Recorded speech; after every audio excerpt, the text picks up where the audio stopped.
Graça e paz, igreja. Glória a Deus. Célula dos Grandes, mais uma semana aqui. E eu tava aqui refletindo que não é nem o tema da célula essa semana, mas eu tava só me lembrando que existe uma passagem que ela disse que Jesus ensinando sobre vamos chamar assim, de o custo do discipulado, né? Que é sobre o processo de conversão. Ele fala assim que quando você vai construir, fazer uma construção, você calcula qual a quantidade de areia que você vai usar, quantos tijolos você vai usar e por assim vai, né? Ele está dizendo assim, antes de iniciar um projeto, saiba bem para onde você está indo, o que é que você está indo fazer. É óbvio que isso é uma parábola, né, sobre o próprio processo de discipulado com Cristo.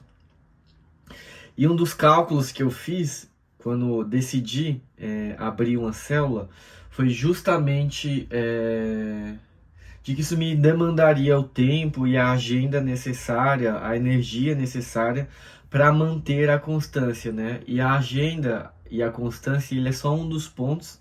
Se abrir uma célula, tem toda a responsabilidade sobre as pessoas que frequentam e tal, você dá atenção, imprimir mesmo nesses novos discípulos de Cristo o processo de discipulado. Então, para mim é uma alegria, e aí você se vê confrontado sobre sua própria disposição, o quanto você realmente acredita no projeto. Porque, pensa, mesmo que não durar às vezes nenhuma hora a célula, mas tem a parte do tempo, né? Então é diferente de um trabalho onde você vai obrigado ou mediante uma responsabilidade. Na célula e nas coisas de Deus são sempre por amor. E não quer dizer que você não tenha responsabilidades. Então, eis aqui, mais um sabadão. Vamos iniciar. Então, eu queria que você inclinasse aí seu coração novamente para a gente orar. O tema de hoje é bem legal. E antes de adentrar na palavra em si, vamos orar e pedir para que Deus direcione. Amém? Senhor, obrigado por mais esse sábado, que seja tudo para a honra e glória do Teu nome. Fala conosco através dessa palavra, Deus. Nós dependemos de Ti, precisamos de Ti. Queremos aprender mais da Tua palavra.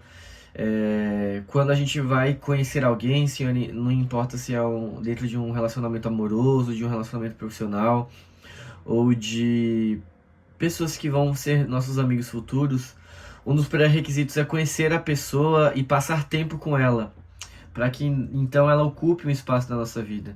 Como a gente pode dizer que te ama, Senhor, se não passamos tempo contigo? Como podemos dizer que te queremos, Senhor, se não nos esforçamos para conhecer da tua palavra, Pai?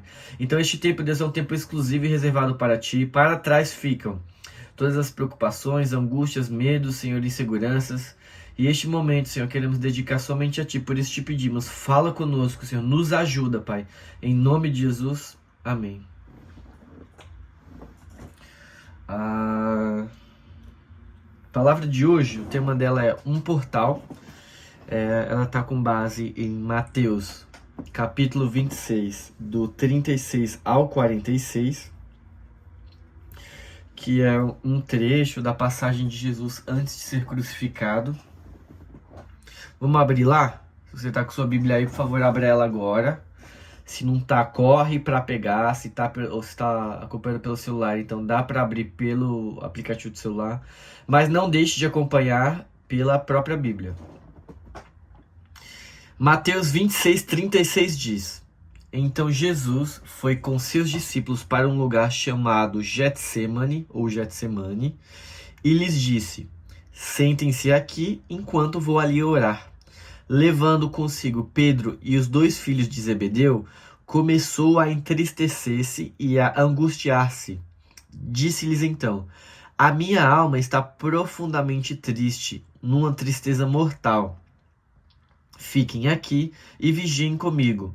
Indo um pouco mais adiante, prostrou-se com o rosto em terra e orou: Meu pai, se for possível, afasta de mim este cálice.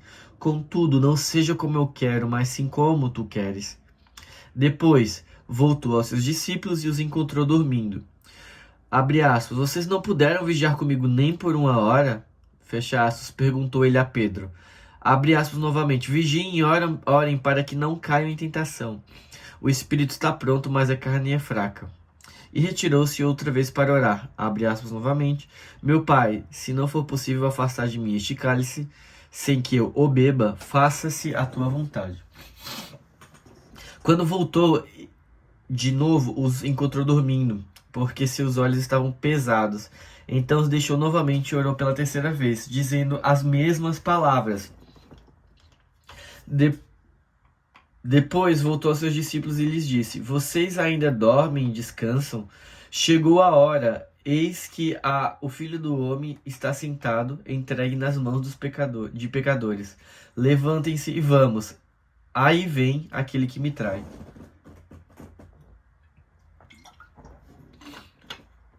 Olha o tamanho do sofrimento que Jesus estava passando, né? Então, o Getsemane, ele é um lugar, né? Existe esse lugar até hoje. Mas, sobretudo, ele é um portal. Como assim um portal? Podemos imaginar Jesus caindo de joelhos e fazendo uma viagem pela eternidade, escapando do tempo e voltando ao coração da Trindade Santa para reviver uma conversa cheia de amor e sofrimento. Eu queria propor uma brincadeira, né? Então, a gente se lembrar de como era Jesus lá no céu com o Deus Pai e o Deus Espírito Santo, tendo uma conversa que seria mais ou menos assim: eu vou criar, diz Deus Pai. O que vamos criar? Pergunta Deus Filho. Vamos criar um ser à nossa imagem e semelhança. Deus e Espírito entram na conversa. Um ser à nossa imagem e semelhança será livre. Sim, será livre, diz o Pai. Sendo livre, poderá se voltar contra nós, poderá nos dar as costas, poderá usar desta liberdade para dizer não ao amor, diz o Filho. E o que fazemos se este se voltar contra nós? Qual será a nossa reação quando ele usar essa liberdade contra nós? Sem saber que está, na verdade, usando a liberdade que ele concedemos contra si mesmo. Vamos deixar que ele caia no vazio e volte ao nada? Pergunta o Espírito. Fora de nós, nada é, comenta o Pai em tom de misericórdia, como quem antecipa o sofrimento de tudo quanto pretende existir contra Deus. Podemos imaginar que neste momento, desta altura, desta absurda conversa, Deus Filho se pronuncia de maneira ainda mais fora de qualquer lógica e razoabilidade humana. Se ele puder pular fora de nós, eu pulo atrás dele. Se ele mergulhar na morte, eu mergulho também. Dou a minha vida pela dele. Vou buscar a ele e o trago de volta para a vida. Essa é a razão de alguém já ter dito antes, de Deus pronunciar: haja luz. A história acabou, né? Então, voltando. Na brincadeira, né, que eu tava contando pra vocês. Essa é a história de alguém já ter dito que, antes de Deus dizer haja luz, pronunciou haja cruz. Isso quer dizer, né, que não era uma surpresa para Jesus ele passar pelo processo de crucificação e morte. E por que é possível fazer essa afirmação, né, de que antes de Deus dizer haja luz, ele disse haja cruz? Por causa que tem uma passagem lá em 1 Pedro, capítulo 1, versículo 19 ao 20, diz assim, né? Mas com o precioso sangue de Cristo, como de um cordeiro imaculado e incontaminado, o qual, na verdade, em outro tempo foi conhecido, ainda antes da fundação do mundo, mas manifestado nesses últimos tempos por amor de vós. Então Deus não foi pego desprevenido com a morte de Jesus, muito pelo contrário. Quando o ser humano peca, Deus já tinha a solução perfeita para mudar o cenário. E aí a gente volta lá para Jesus orando e tal, e mesmo em profunda agonia, ele já sabia, né, que era necessário que isso acontecesse. O que não quer dizer que enquanto ser humano ele não tivesse que passar que passar por esse sofrimento. E aí, nesse diálogo, né, agora lá no Getsemane, Jesus poderia ter perguntado nessa oração que a Bíblia não transcreve, né, mas a gente conjectura aqui só para ter uma noção de como pode ter sido. O filho se ajoelha em agonia profunda perguntando: é realmente necessário? Eu tenho que fazer isso? Sim, meu filho, essa é a minha vontade, é também a tua vontade. É a vontade de Deus Espírito. Esse é o nosso sacrifício comum. Esse é o sacrifício que nos dispusemos a fazer desde a eternidade em favor da nossa criação, especialmente pelo ser que criamos a nossa imagem e semelhança. Jesus, Deus Filho encarnado, o homem perfeito, age em nome de toda a humanidade, não para si, e sim para Deus. No Éden, o primeiro homem, o Adão, ele agiu em nome de toda a humanidade e disse sim para si mesmo e não para Deus. No Getsemane, ou seja, outro jardim, olha que interessante, Jesus age também em nome de toda a humanidade e faz a declaração que devolve todo o universo à comunhão da Trindade Santa. Não seja como eu quero, mas sim como tu queres. Não a minha vontade, mas a tua vontade. Deus Filho encarnado em Jesus, homem perfeito, revive na história o sacrifício voluntário, feito desde a eternidade pela criação e pela humanidade. Jesus, o homem perfeito, age sempre em nome de toda a humanidade, dizendo sim à perfeita vontade de Deus. Como diz lá em João 4,34, a minha comida é fazer a vontade daquele que me enviou. E Jesus deixou claro que ele não age de maneira autônoma em relação a Deus Pai, como está escrito em João 5,19, onde diz: o filho não pode fazer nada de si mesmo, só pode fazer o que vê o pai fazer. Porque o que o pai faz, o filho também faz. Nem mesmo exerce sua prerrogativa para fazer juízo e justiça sem ouvir o pai. Porque mesmo que ele pudesse, né, exercer um poder ali, ele não usa isso de forma vingativa ou de forma descontrolada, né, como quem não tem consciência sobre a própria capacidade ou como quem não tem um propósito, né? Não é o caso de Jesus. E Jesus, mesmo assim, mesmo sendo todo poderoso, ainda sujeita-se à vontade de Deus. João 5,30 diz: por mim mesmo nada posso fazer, eu julgo apenas conforme ouço, e o meu julgamento é justo, pois não procuro agradar a mim mesmo, mas àquele que me enviou.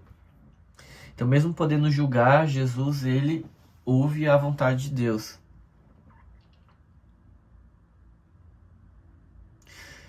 O Pai concede liberdade ao Filho e o Filho devolve sua liberdade ao Pai. A conversão a Jesus Cristo é isso. A conversão é devolver a Deus o maior dom que Ele nos concedeu, nossa liberdade. Ser discípulo de Jesus implica usar a liberdade que recebemos de Deus para dizer não para nós mesmos e sim para Ele, nosso Pai Celestial.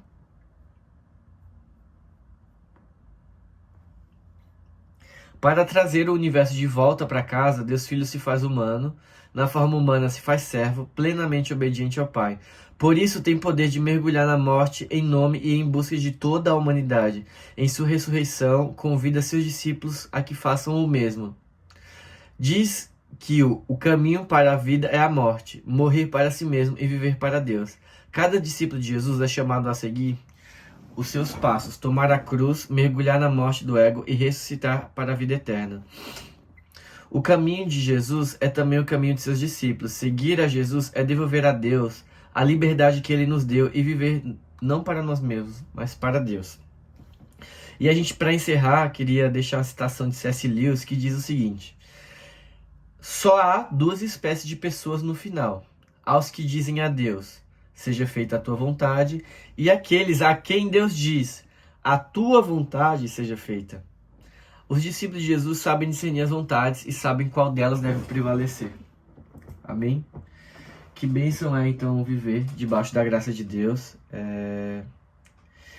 Que nós possamos então viver para cumprir a vontade dele, buscar conhecer a vontade dele, que está assim revelada na palavra. Se alguém quiser saber qual é a vontade de Deus, é só abrir a Bíblia e ler e pedir ajuda para o Espírito Santo para que haja o entendimento. Amém? Deixo aqui a mensagem, um voto de ótima semana para você. Fique firme na sua caminhada. O Senhor é contigo, Ele não abandona, Ele não nos deixa. Amém? Em nome de Jesus, quero glorificar a Deus pela sua vida. Deus abençoe, uma ótima semana. Obrigado, Jesus. Obrigado, Senhor, por esta oportunidade. Que essa palavra, Deus, seja como uma semente os nossos corações venham multiplicar e frutificar em 30, 60 e 100 por um, Senhor. Nós te amamos e te queremos. Amém. Shalom, shalom.